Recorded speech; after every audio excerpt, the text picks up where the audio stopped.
अस्सलाम वालेकुम students. Class 11 physics हमारे पास है। चैप्टर नंबर 1 हम कर रहे हैं। आज का जो हमारा टॉपिक है वो है scientific notation and prefixes.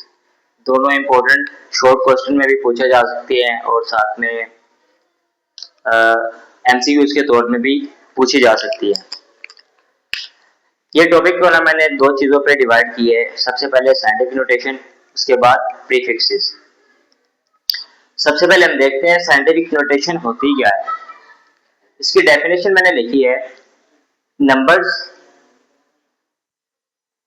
Are written in the standard form in the power of 10। हम नंबर्स को क्या करते हैं, लिखते हैं स्टैंडर्ड फॉर्म में। अब स्टैंडर्ड फॉर्म क्या होते हैं वो भी मैं आपको बताता हूँ। इन द पावर ऑफ 10, 10 की पावर में, जिसे हम साइंटिफिक नोटेशन बोलते हैं। अब ये मैंने पहले से लिखी हुई थी डेफिनेशन वगैरह, अब मैं आपको समझा देता हूँ। देखिए, साइंटिफिक नोटेशन को समझते हैं कि चीज में, कि इसका जो कंसेप्ट है वो समझ लें। हमारे पास ना काफी लेंथी नंबर जो होते हैं, फॉर एग्जांपल 1 0 0 0, काफी लेंथी नंबर जो हमारे पास हो जाते हैं।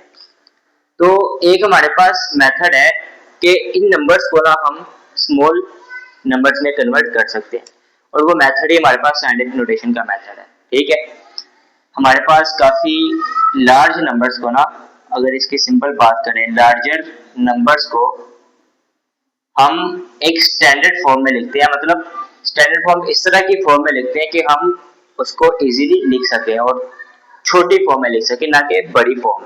ये एक लेंथी नंबर है, ठीक है। अब इसको मैं क्या करूंगा, इसको 10 की पावर में लिखूंगा। किसमें? 10 की पावर में। किस तरह? आप 1.0, ठीक है, लगा दो, मल्टीप्लाई जितने जीरो है वो पावर लगा दें। अब ये मैं आपको एग्जांपल बाद में भी करवाऊंगा। देखें, लार्जर नंबर को ना हम स्मॉलर नंबर में कन्वर्ट करके लिखते हैं 10 की पावर में, और ये स्मॉलर नंबर हम स्टैंडर्ड फॉर्म इसको कह रहे हैं। ठीक है, एक इसकी एग्जांपल देख लेते हैं। देखेंगे हमारे पास नंबर है, एक नंबर दिया और एग्जांपल में नंबर मैं कह देता हूं, मेरे पास है 100, मतलब एक काफी लार्ज नंबर लिखा हुआ है। अगर इसको मैंने साइंटिफिक नोटेशन में लिखना है तो क्या कैसे लिखूंगा? देखें, 1.0, ये एक नंबर के बाद, एक डिजिट के बाद आपने पॉइंट लगाना है, फिर जीरो लिखना है। ठीक है, मल्टीप्लाई 10 की पावर्स में आप लिखेंगे। ठीक है, किसमें? 10 की पावर्स में। यही बात हो रही थी, number are written in standard form, ये स्टैंडर्ड फॉर्म है, इन दी पावर ऑफ 10, और 10 की पावर में हम लिखेंगे कौन से नंबर, वो भी मैं आपको बताता हूँ। अब ए 1.0 आपने लगा दिया, या एक डिजिट के बाद आपने पॉइंट लास्ट में लगाना है। ठीक है, इसके बाद अगर आपके पास जीरो के अलावा 2 है, 3 है, 4 है, अगर वो होते ना तो आप यहाँ पे 3 से 4 डिजिट्स ले सकते थे। फॉर एग्जाम्पल, अभी पहले ये करने में एक और एग्जाम्पल समझाऊंगा आपको। अब आपने यहाँ से काउंट करना शुरू करना है, 1 2 3, यहाँ से 1 2 3 4 5 6 7 8 9, 10 की पावर 9 आ गई यहाँ पे। अगर आप इसको दोबारा से ओपन करेंगे तो कैसे लिखेंगे आप? 1 पॉइंट फिर आपको खत्म करना पड़ेगा, 1 0। ठीक है, अब 10 की पावर है ना 9, तो आप क्या करो, 9 दफा 0 लिखो। टोटल जीरो कितने थे? 1 2 3 4 5 6 7 8 9 10 थे। एक जीरो तो यहाँ पे लगा लिया, और यहाँ पे 10 आना चाहिए था। 10 मैंने क्यों नहीं लिखा, वो मैंने एक इसके साथ ही पॉइंट लगा के लिख दिया, 10 1 0। अब लिख लिया, ये दो नंबर आगे। अब 9 दफा 0 और लगाओ, 0 0 0, 1 2 3 4 5 6 7 8 9 10। हमने इसको ओपन भी कर लिया।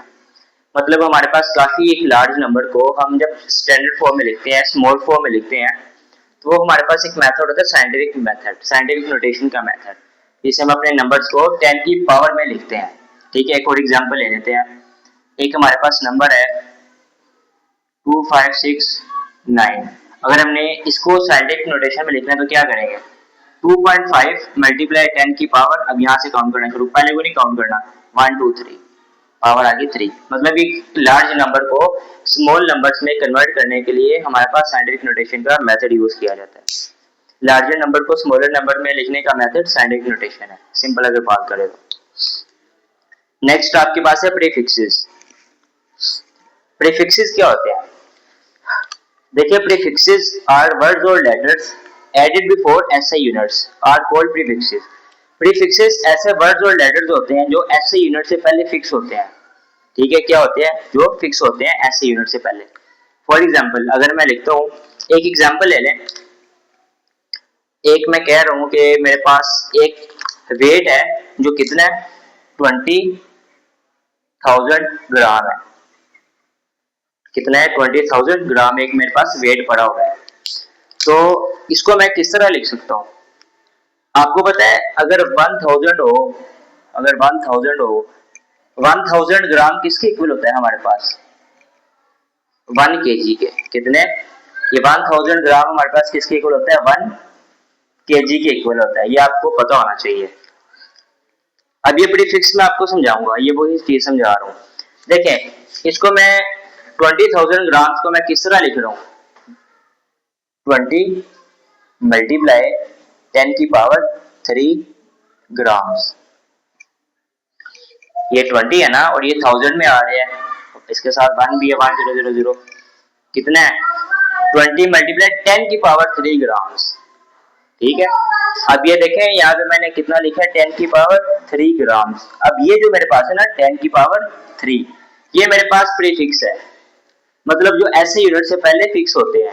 ये ऐसे यूनिट है, ये ग्राम यूनिट है ना, एक फिजिकल क्वांटिटी का भी। और ये क्या है? ये मेरे पास प्रीफिक्स है जो ऐसे यूनिट से पहले फिक्स है। समझ आ रही है? जैसे इसकी एग्जांपल आपके पास लिखी है बुक में भी, हेक्सा, किलो, डीका। ठीक है, एक दफा दोबारा समझा देता हूँ। 20,000 ग्राम की मैंने चीज ली, क्वांटिटी ली, और मैंने ये चीज है ना, ये वाले तीन जो थाउजेंड्स के अंदर आ जाते हैं। ठीक है, तो यहाँ पे 1000 ग्राम किसके लिए होता है? 1 किलोग्राम के। तो मैंने क्या लिखा? 20 मल्टीप्लाई 10 की पावर 3 ग्राम्स। अगर हम साइंटिफिक नोटेशन पढ़े ना तो इसे मैच कर ले। 10 की पावर 3 कितनी होती है? 1 2 3 जीरो आ जाएंगे, 1000 बन गया। देखें आगे वही चीज, ये आपके पास प्रीफिक्सेस होते हैं। क्लियर? ये आपके पास क्या है? ये प्रीफिक्स है। समझ आ गई है? जो ऐसे यूनिट से पहले फिक्स होते हैं। यहाँ तक आज का हमारा टॉपिक था। बाकी कल हम स्टार्ट करेंगे कन्वेंशन फॉर ऐसे यूनिट, जो हमारा नेक्स्ट टॉपिक है। आज के लिए लाओ।